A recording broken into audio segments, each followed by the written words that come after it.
of all the softwares related to the body. Anything that is related to the body is mainly grounded or rooted in our stomach. So that has a lot to do with that. All right. So now, final step in this Kriya, just sit, just be in the space of completion, perpetual completion. And you can keep your eyes either open or closed, whatever you feel like. And just sit with yourself in the space of completion, and you can witness, you can experience the Kundalini awakening that has been generated through this Kriya. Just sit unclutched.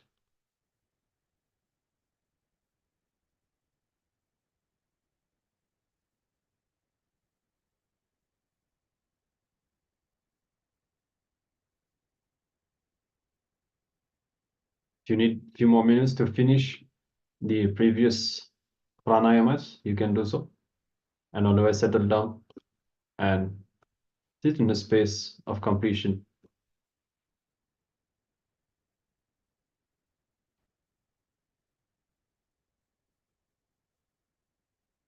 Let's enter the last phase of this Kriya.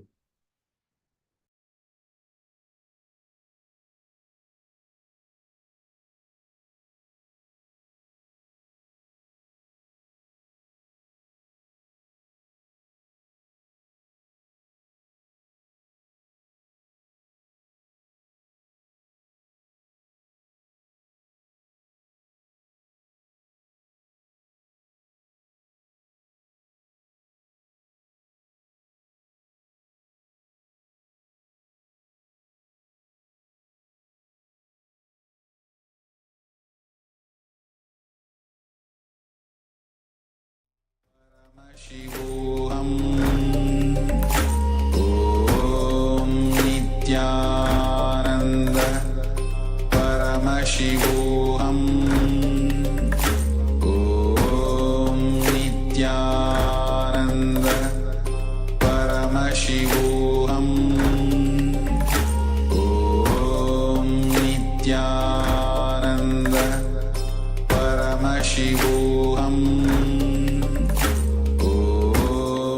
Nithyananda Paramashivoham Om Nithyananda Paramashivoham Om Nithyananda Paramashivoham Om Nithyananda Paramashivoham Om Nithyananda Paramashivoham Om Nithyananda Paramashivoham Om Nithyananda Paramashivoham Om Nithyananda Paramashivoham Om Nithyananda Paramashivoham Om Nithyananda Paramashivoham Om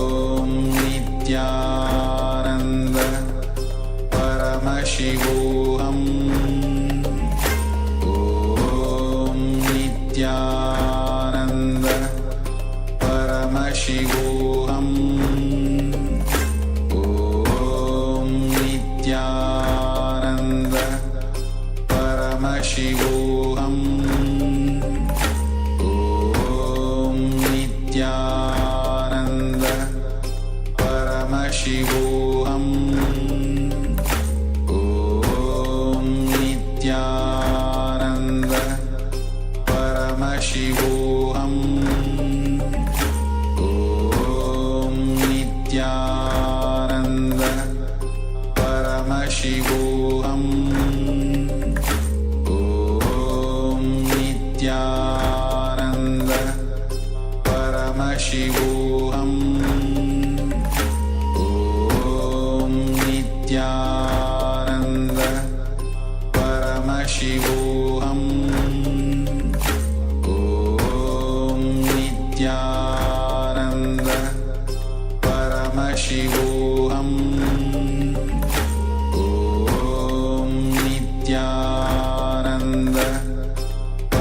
Paramashivoham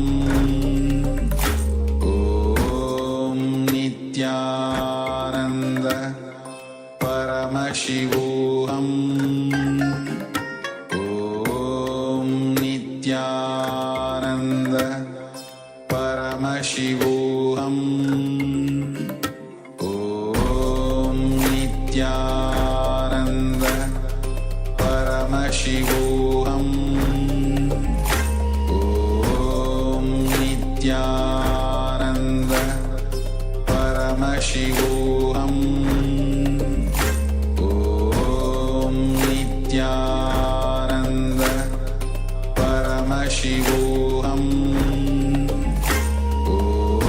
Om Nithyananda Paramashivoham Om Nithyananda Paramashivoham Om Nithyananda Paramashivoham Om Nithyananda Paramashivoham Om Nithyananda Paramashivoham Om Nithyananda Paramashivoham Om Nithyananda Paramashivoham Om Nithyananda Paramashivoham Om Nithyananda Paramashivoham Om Nithyananda Paramashivoham Om Nithyananda Paramashivoham Om Nithyananda.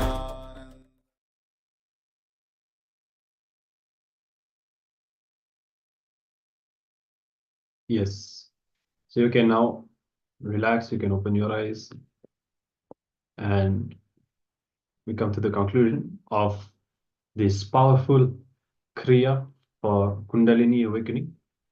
And it's a very interesting combination of pranayamas, as the first pranayama that we do, the Trinetra Kumbhaka, has been prescribed by Swamiji to literally digest and destroy all the negative old muscle memories and biomemories, and it is combined with the second pranayama, which is directly helping us to overcome addictions and awakening the Kundalini energy inside. So the combination of these two makes this Kriya a very powerful Kriya.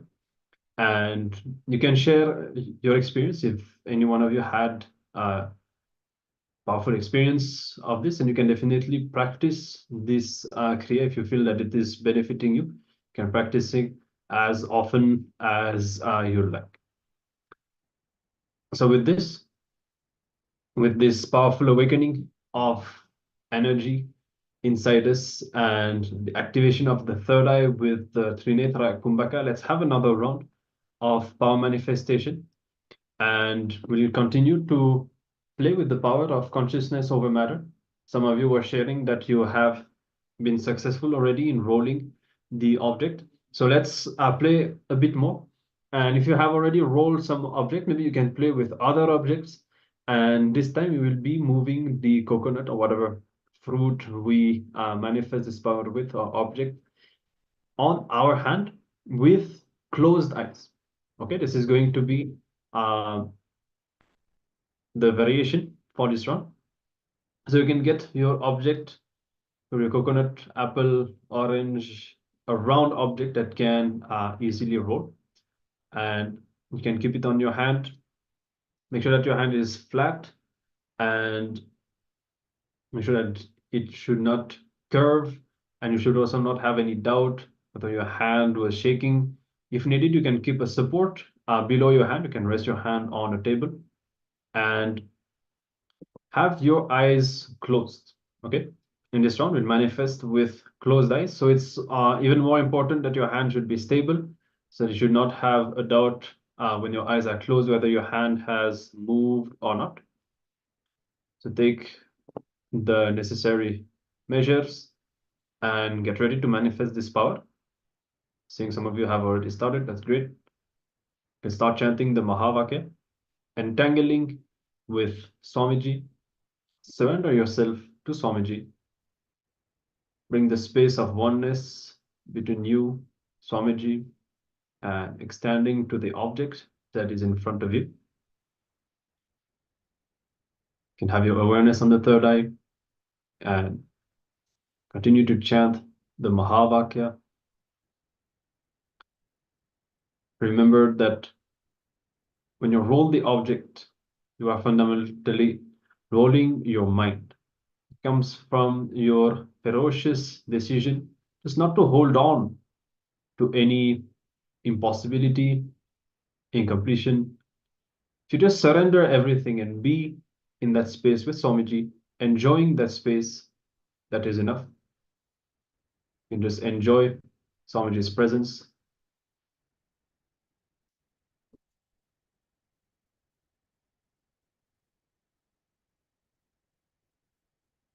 Continue to chant the Mahavakya. And let's now begin this round of the power manifestation.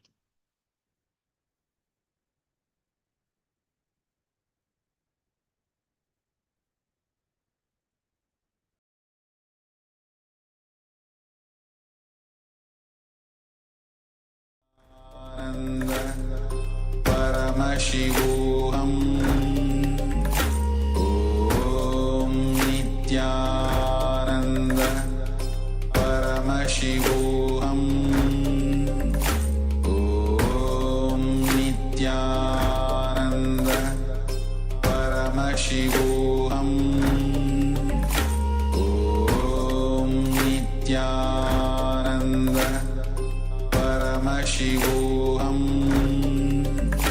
Om Nithyananda Paramashivoham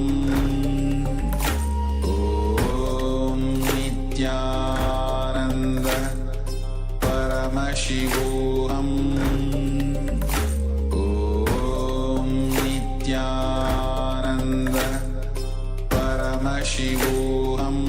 Nithyananda Paramashivoham Om Nithyananda Paramashivoham Om Nithyananda Paramashivoham Om Nithyananda Paramashivoham Om Nithyananda Paramashivoham Om Nithyananda Paramashivoham Om Nithyananda Paramashivoham Om Nithyananda Paramashivoham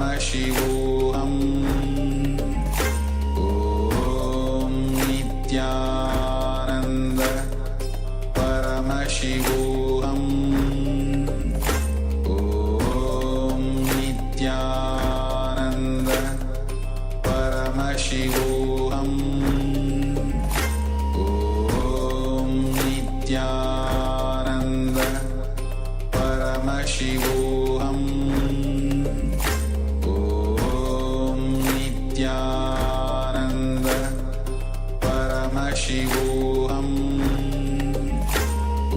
Om Nithyananda Paramashivoham Om Nithyananda Paramashivoham Om Nithyananda Paramashivoham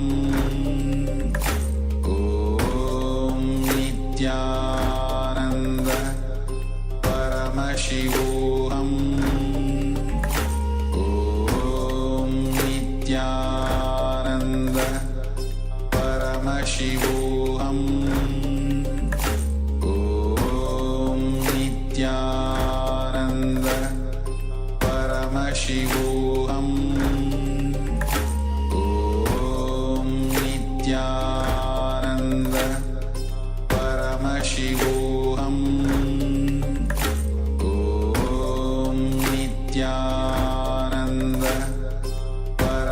Paramashivoham Om Nithyananda Paramashivoham Om Nithyananda Paramashivoham Om Nithyananda Paramashivoham Om Nithyananda Paramashivoham Om Nithyananda Paramashivoham Om Nithyananda Paramashivoham Om Nithyananda Paramashivoham Om Nithyananda Paramashivoham Om Nithyananda Paramashivoham Om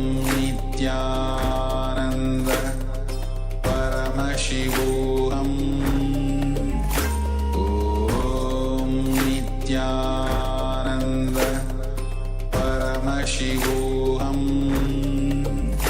Om Nithyananda Paramashivoham Om Nithyananda Paramashivoham Om Nithyananda Paramashivoham Om Nithyananda Paramashivoham Om Nithyananda Paramashivoham Om Nithyananda Paramashivoham Om Nithyananda.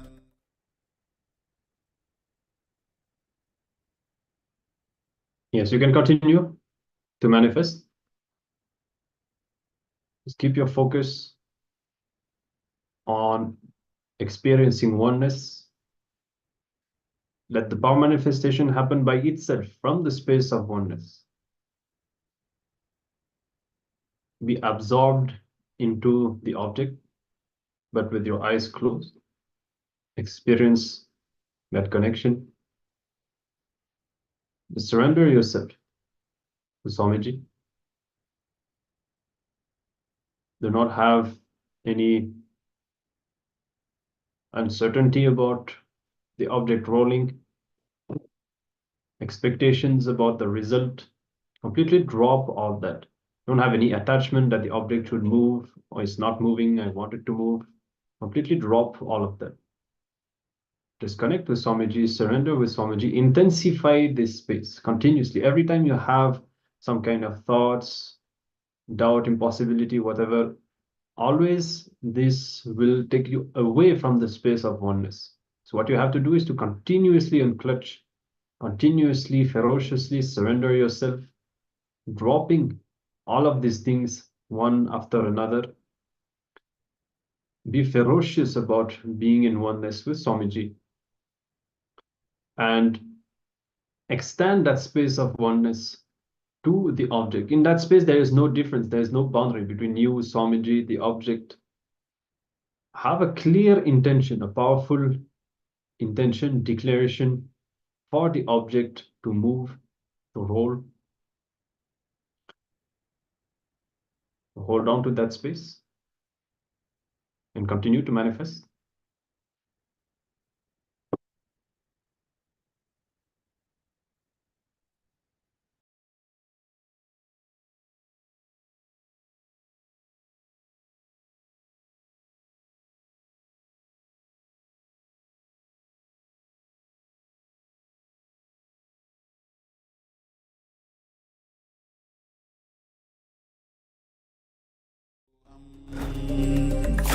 Om Nithyananda